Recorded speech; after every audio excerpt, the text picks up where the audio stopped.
कितना बड़ा है। पानीपत जिले में 4 मालदीव बने, पानीपत जिले में। वो भी कहता है 31 मार्च से पहले अपनी फौज को बुला लो वापस। वो भी आंख दिखाता है। और कैसे बयान देते हैं ये।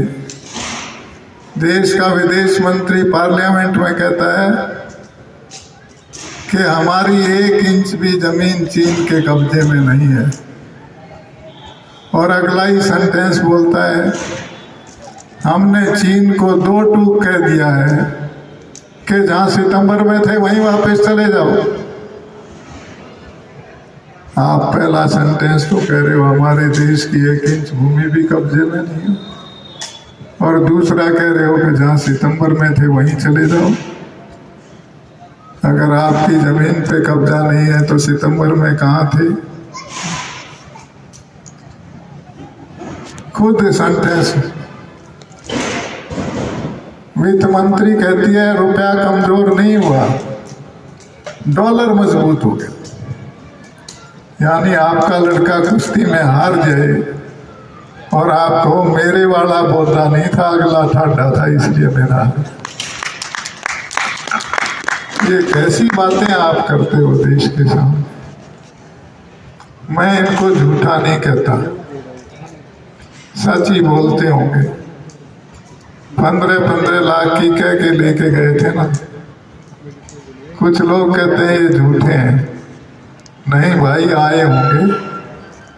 और जिसके खाते में आए हैं बीजेपी से बाहर वोट मत डालना, जिसके में नहीं आए वो कांग्रेस की डाल देना। झगड़ा क्या है इसमें? हर साल 2 करोड़ रोजगार की बात कही थी। 10 साल के कितने करोड़ हो गए? 20 करोड़। इस देश में इतने ही घर हैं, यानी हर घर में 1 रोजगार। आया हो तो भाजपा की दो, नहीं आया हो तो ये कांग्रेस की मांग रहे हैं मेरे साथी और मैं, हमारी दे दो। देखो देश संकट में। अग्निवीर योजना इस देश की फौज को कमजोर करने वाली है। उससे पहले 1.5 लाख भर्ती किए, उनको ज्वाइन नहीं करा रहे। जिस देश की फौज कमजोर होगी वो देश मजबूत कैसा होगा? लेकिन समझ नहीं आती भाई क्या सोच है। कहते हैं हम 80 करोड़ लोगों को फ्री राशन देते हैं, यानी 80 करोड़ लोग गरीबी रेखा से नीचे चले गए और देश ऊपर उठ गया। 80 करोड़ लोग गरीबी रेखा से नीचे चले गए और देश ऊपर उठ गया। कभी कहते हैं कि 14 से पहले इस देश में जन्म लेना शर्म की बात मानी जाती। अरे इस देश में जन्म लेना तो गर्व की बात मानी जाती थी। देवता भी तरसते थे।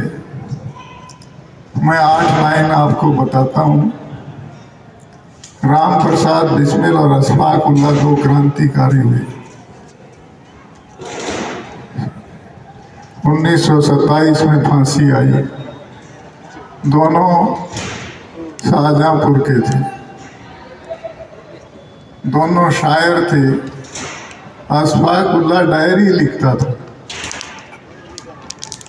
फांसी से पहले दिन क्या डायरी लिखता है? अशफाक उल्लाह मुसलमान थे, राम प्रसाद बिस्मिल हिंदू थे, इकट्ठे रहते थे। फांसी से पहले दिन लिखता है अशफाक उल्लाह, जाऊंगा खाली हाथ पर एक दर्द साथ में जाएगा। जाऊंगा खाली हाथ पर एक दर्द साथ में जाएगा। न जाने ये हिंदुस्तान कब आजाद वतन कहलाएगा।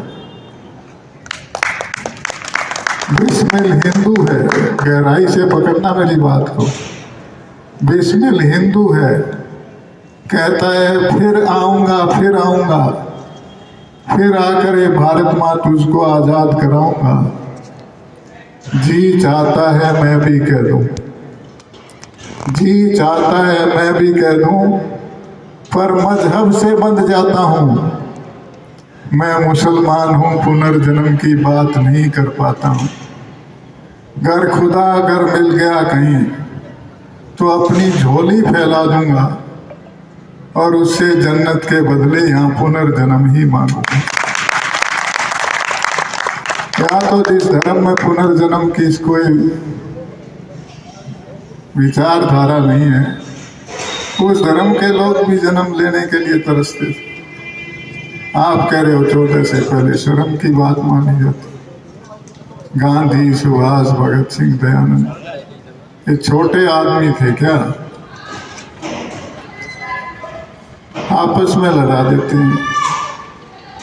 रात को टेलीविजन पे ऐसे झगड़े मेरी समझ में नहीं आते। एक कहेगा भारत माता की जय बोलो, जो नहीं बोले पाकिस्तान चले जाओ।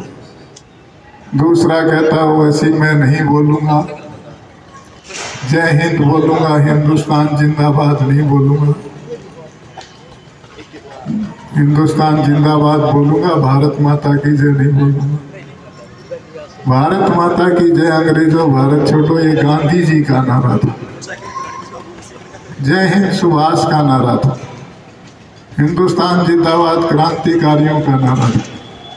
अरे कोई लगा लो या सारे बड़े आदमी थे, क्यों लोगों की शाम खराब करते हो?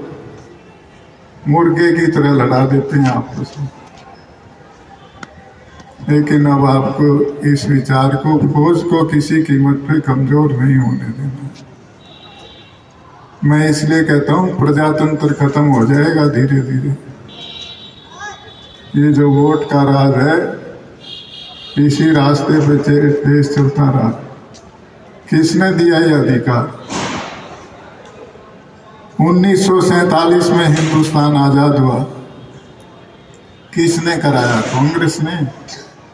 अंग्रेज कांग्रेस के हाथ में सत्ता दे के चले गए। 1 अक्टूबर 1949 में चीन आजाद हुआ, वो कम्युनिस्टों ने कराया।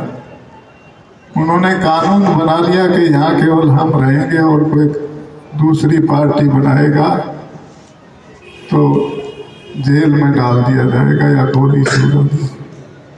47 में तो कांग्रेस भी कर सकती थी ये। बीजेपी थी क्या 47 में? नहीं थी। बीएसपी, लोक दल और कोई पार्टी थी क्या? लेकिन बड़प्पन देखो हमारे नेताओं का कि आम आदमी को वोट डालने का अधिकार दिया और आम आदमी को चुनाव लड़ने का अधिकार दिया। वरना चीन की तरह यहाँ भी हो सकते थे। और ये अपना शासक चुनने का इससे बेहतरीन कोई तरीका नहीं है। सत्ता में बैठे राजनेताओं से तो अफसर डरते हैं, अफसरों से लोग डरते हैं, और लोगों से लीडर डरता है कि ये नाराज ना हो जाए कभी तेरी कुर्सी चली। कोई किसी को रगड़ नहीं सकता, दल नहीं सकता। ऐसे देश में फौज को कमजोर करना मेरी समझ में नहीं आता क्यों किया। क्या करेंगे वो? कहीं के नहीं छोड़े। मैं कहता हूँ शांति से विचार करके, वैज्ञानिकों ने बहुत कुछ बनाया। सिर की नकल कंप्यूटर है, दिमाग की नकल कंप्यूटर है। कंप्यूटर गर्मी में अच्छा नतीजा नहीं देता, इसलिए एसी कमरे में रखते हैं। दिमाग भी गर्मी में अच्छा नतीजा नहीं देता। जोश में आके मत सोचो, सरकार में बैठे लोगों, ठंडे दिमाग से सोचो। इस अग्निपथ योजना को वापस लो, अब तक भर्ती हुए सैनिकों को रेगुलर करो और 1.5 लाख की ज्वाइनिंग कराओ। इसके लिए आए, मैं टेलीफोन पे आमंत्रित हूँ। शाम को टेलीफोन किया था इसका। मैंने कहा सॉरी वीर, आज तो प्रोग्राम भी बहुत है, लेकिन भाई मेरी नज़रों में ये पवित्र प्रोग्राम है। आप देश सेवा के लिए लगे हो, इस विचार को पैदा करो। विचार बहुत बड़ी चीज है। तलवार से कोई देश गुलाम तो हो सकता है, टूट नहीं सकता। टूटता है विचार से। जो विचार भेद हो जाएंगे तो देश टूट जाएगा, तलवार से नहीं टूटेगा। बांग्लादेश क्यों टूटा? पाकिस्तान टूट के बांग्लादेश क्यों बना? विचार में फर्क आ गया। परिवार में भी जब दो भाइयों के विचार में फर्क आ जाता है तो परिवार टूट जाता है। इसलिए गलत विचार का बीज मत बो, सारे भाइयों को प्यार से रखो, दूध और पानी की तरह। आखिरी बात कहता हूँ, आप कहोगे दूध और पानी की क्या बात है? दूध में आप पानी मिलाओ मिल जाएगा, तेल में मिलाओ नहीं मिलेगा, गरम घी में मिला दो नहीं मिलेगा, दूध में मिल जाएगा। दूध के पास जब पानी आता है तो वो दोनों बाहें फैला के छाती से लगा देता है, अपने अंदर समेट लेता है। थोड़ी सी देर के बाद आप दूध को आग पे रखते हो, उस वक्त पानी अपने एहसान का बदला चुकाता है और कहता है, ओ मेरे भाई दूध, जब मैं तेरे पास आया तो तूने गले लगा दिया, अपने अंदर समेट लिया, अब तेरे ऊपर मुसीबत है। मैं पानी तुझ दूध को विश्वास दिलाता हूँ कि जब तक मेरी एक बूंद भी रहेगी पहले मैं जलूंगा, बाद में तेरे ऊपर आँच आने दूंगा। और पानी जलने लगता है। पानी को जलता हुआ देख के दूध भी चुप नहीं बैठता, गुस्से में आता है और गुस्से में उफंड के देगची के किनारों पर से होता हुआ चूल्हे की आग को बुझाने की कोशिश करता है। आप पानी का छींटा दे देते हो, दूध शांत हो जाता है कि मेरा भाई पानी वापस आ गया। इस तरह से एक दूसरे की मदद करो, लेकिन ये दूध और पानी का मेल भी टूट जाता है। कब? जब खटास आ जाए। नींबू की 2 बूंद निचोड़ दो, दूध के छेलड़े हो जाएं। इसलिए खटास मत आने दो, कभी खटास मत आने दो। आपस में एक दूसरे की मदद करो। और ये एक महत्वपूर्ण अभियान जो है, इसमें बढ़ चढ़ के भाग लो भाई। फौज कमजोर होगी तो देश अपने आप कमजोर हो जाएगा। फौज की मजबूती के लिए सबको आवाज लगानी चाहिए। भाई शौर्यवीर का विशेष रूप से धन्यवाद कि इन्होंने एक इतना बढ़िया कार्यक्रम का आयोजन किया, देश हित में किया। यही है राष्ट्र की सेवा, और क्या है? कर्तव्य पालन ही राष्ट्र की सेवा है। और हर व्यक्ति को पता है कि मेरा कर्तव्य क्या है। कर्तव्य हमारा आज के दिन ये है कि हम अपनी फौज को कमजोर ना होने दें। एक बार फिर शौर्यवीर का धन्यवाद करते हुए कर्नल रोहित चौधरी जी, जिनका जोशीला भाषण था, ऐसा भाषण सुन के तो एक बार मुर्दा भी बंदूक लेके बॉर्डर पे जा सकता है। आप सबका बहुत बहुत धन्यवाद। जय हिंद, नमस्कार। धन्यवाद प्रोफेसर साहब, आपकी विचार ने हमारे सबके अंदर ऊर्जा भर दी है। सभी साथियों से अनुरोध है, लंच की व्यवस्था है। मैं धन्यवाद करता हूं एक्स सर्विसमैन डिपार्टमेंट का, नौजवान साथियों का, प्रेस के साथ